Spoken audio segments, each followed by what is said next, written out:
CM Revanth రెడ్డిపై మాజీ మంత్రి కేటీఆర్ ఫైర్ అయ్యారు. తిట్ల పురాణం తప్ప రేవంత్ చేసిందేమీ లేదన్నారు. ఇక అలాంటి భాష మాకు రాదా అంటూ ప్రశ్నించారు. సీఎం కుర్చీకి గౌరవం ఇచ్చి మౌనంగా ఉంటున్నామన్నారు. సీఎం రేవంత్ అనవసర శబ్దాలు మానుకోవాలని హితవు పలికారు కేటీఆర్.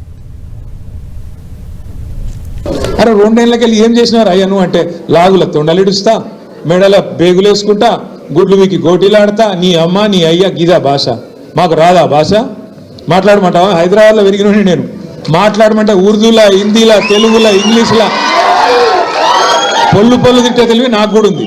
మాకు కూడా వస్తుంది భాష.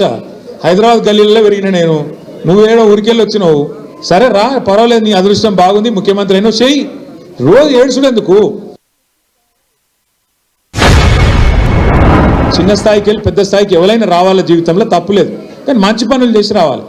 లంగ పనులు చేసి, దొంగ పనులు చేసి, బ్యాగులు మోసి, సంచులు మోసి, దొరికిపోయి జైలుకు పోయి మళ్ళీ అదేదో పెద్ద గొప్ప విషయం అన్నట్టు మళ్ళీ దానికి పోజులు కొట్టుకుంటా, సరే నీ కిస్మత్ బాగుంది, పేమెంట్ కోటాల ఢిల్లీలో పైసలు ఇచ్చినావు, ముఖ్యమంత్రి పదవి తెచ్చుకున్నావు, అందరికి ఎరికేది.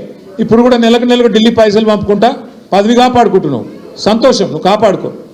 కానీ ఆ పదవిలోకి వచ్చినోనికి సంతోషం ఉండాలి, కానీ ఏడిపోయిందిరా నాయన రోజు. ఎగవేతలు, కూల్చివేతలు, పేల్చివేతలు తప్ప ఈ రెండేళ్లలో సాధించిందేం లేదు. ఇక ఎగవేతల గురించి అయితే నేను చెప్పాల్సిన అవసరం లేదు. ఆయన పేరు మార్చుకోవాలా, యనుమల రేవంత్ రెడ్డి కాదు, ఎగవేతల రేవంత్ రెడ్డి.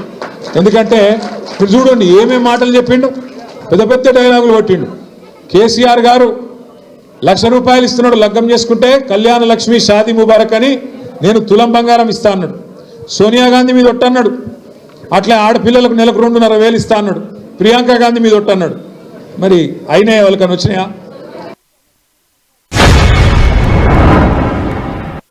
వాళ్ళు అంటున్నారు కేసీఆర్ నువ్వు బయటికి రా అన్నారు మొదలు. ఇది కేసీఆర్ గారు పాపం ఆయన పాటికి ఆయన పొలం కాడ పని చేసుకుంటుంటే నువ్వు రా బయటికి అన్నారు. మొన్న వచ్చిండు, వచ్చి ఏం చేసిండు పాపం సారు, ఒక ప్రెస్ మీట్ పెట్టిపోయిండు, మీటింగ్ పెట్టి ప్రెస్కు మాట్లాడిపోయిండు. దానికే ముఖ్యమంత్రికి ముచ్చెమటలు పట్టినాయి, చలిజ్వరం వచ్చింది, దెబ్బకు మరిగా ఇష్టం వచ్చినట్టు ఒర్రుతున్నాడు. ఇప్పుడేమంటున్నాడు, నువ్వు అసెంబ్లీకి రా అంటున్నాడు.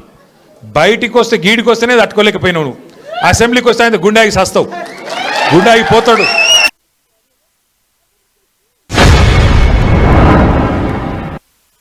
మన పార్టీలోకి వెళ్ళిపోయి ఆ పార్టీలో చేరినది ఇవాళ వాళ్ళు ఏ పార్టీ చెప్పుకోలేని పరిస్థితులు ఉన్నారు. ఏమైనా పై నువ్వు కాంగ్రెస్ పార్టీ బీఆర్ఎస్ పార్టీ అంటే ఎమ్మెల్యేలు స్పీకర్ గారికేమో మేము బీఆర్ఎస్ పార్టీ అని ఉత్తరం రాస్తున్నారు, బయటనేమో కాంగ్రెస్ కండువాలు వేసుకొని తిరుగుతున్నారు. ఇక స్పీకర్ గారేమో కళ్ళుండి చూడలేని ధృతరాష్ట్రుడు అయిపోయింది పాపం. ఆయన కనబడతలేదంట.